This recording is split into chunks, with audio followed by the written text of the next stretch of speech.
Chief guest, Mr. Mohammed Shahidul Haq, Foreign Secretary, distinguished keynote speaker, Ambassador Ms. Rens-J. Tering, Head of EU Delegation to Bangladesh, Chairman of today's symposium, Dr. Iftikhar Ahmed Chaudhry, Principal Research Fellow of the ISAS, National University of Singapore, and dear friends. Assalamu alaikum and a very good morning. May I at the outset extend to you all who've chosen to be here on a holiday, as Nabila just mentioned, and I want to extend our sincere thanks to all of you. Many of you have been here before, and we see you as friends of Cosmos. There are also some new faces today. I cordially invite those here for the first time to join this fold of friendship of minds that are joined together in the quest for greater knowledge and understanding of contemporary issues and debating our differences. It's a great honor and pleasure to have amongst us as chief guest Foreign Secretary Shahidul Haq. We wish to thank him for agreeing to take out valuable time to be with us this morning. This active presence will add greatly to the substance of our deliberations. Of course, he is no stranger to Cosmos Symposia. We still fondly recall with gratitude his contribution to the event we held not so long ago on the Rohingya issue. His remarks formed an important component of our outcome of our deliberations, which was a major publication on the subject. The volume has been received in relevant circles with great appreciation. We are deeply beholden to our keynote speaker for today, Her Excellency Ambassador Rens-J. Tering. She is an extremely well-known face in the diplomatic circles in Dhaka and abroad, and with reason. She brings to bear in her responsibilities as the head of the European Union delegation a vast experience both in research and diplomacy. Having joined the European Commission in 1995, she has devoted a lion's share of her service to South Asia. She has been EU Ambassador to Nepal and representative to SAARC.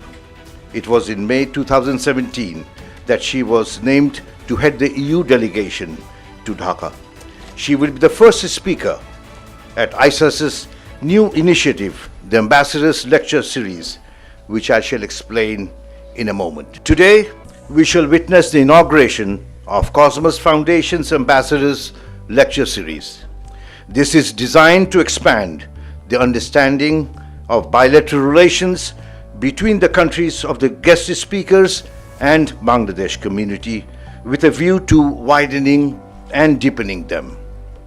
In this regard, may I mention that I'm in debt to the chair of our symposium, Dr. Iftikhar Chaudhry, perhaps known to all here, who was our foreign advisor during the caretaker government and a long-time ambassador to Geneva and New York.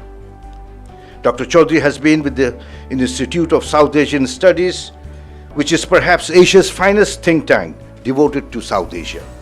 Is a part of what has been much of recent times Asia's foremost citadel of learning, University of Singapore. As Principal Research Fellow, he runs a similar program in that prestigious think tank. That program has earned great praise in Singapore. The Cosmos Foundation has been collaborating with ISAS and University of Singapore on a number of areas of mutual interest, and we collaborate and we cooperate on many issues. And in fact, in future, for 2019, we have a quite active calendar to work with ISAS, both in Singapore, Bangladesh, and beyond. Today's subject is a topical one. It is entitled Bangladesh and the European Union, a prognosis for the future. Why I shall desist from making any substantive remarks on the subject itself, I should like to explain its importance in the view of the fact that this discussion was chosen to mark the commencement of the new Cosmos Dialogue Series, the cooperation between Europe and Bangladesh. Date a long time back. Of course, with European countries, Bengal had association going back to beginning of modern history. Today, Europe in its new avatar as the EU and Bengal in the form of Bangladesh have continued to relate to each other in manifold ways, in political, economic, social interactions. The Bangladeshis has always evinced the keen interest in Europe and vice versa. To our business, government, academia, civil society, and indeed our general public, Europe conjures up immense interest. The Europeans also see greater understanding of the significance of the rise of Asia and its emerging economies. It is no surprise, therefore, that the relationship between Bangladesh and the European Union and a very powerful global entity has become a key feature characterizing contemporary international relations. I would reiterate, in conclusion, a very warm welcome to everyone present.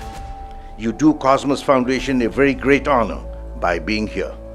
We would consider our modest venture worthwhile if you find these deliberations worthwhile, which I hope you do. At this point, I should like to add that we will continue to hold similar events in the future. The idea would be to reflect upon and expand our understanding of the key issues that are likely to impact upon our lives. We hope that on those occasions you will continue to grace us with your presence and participation.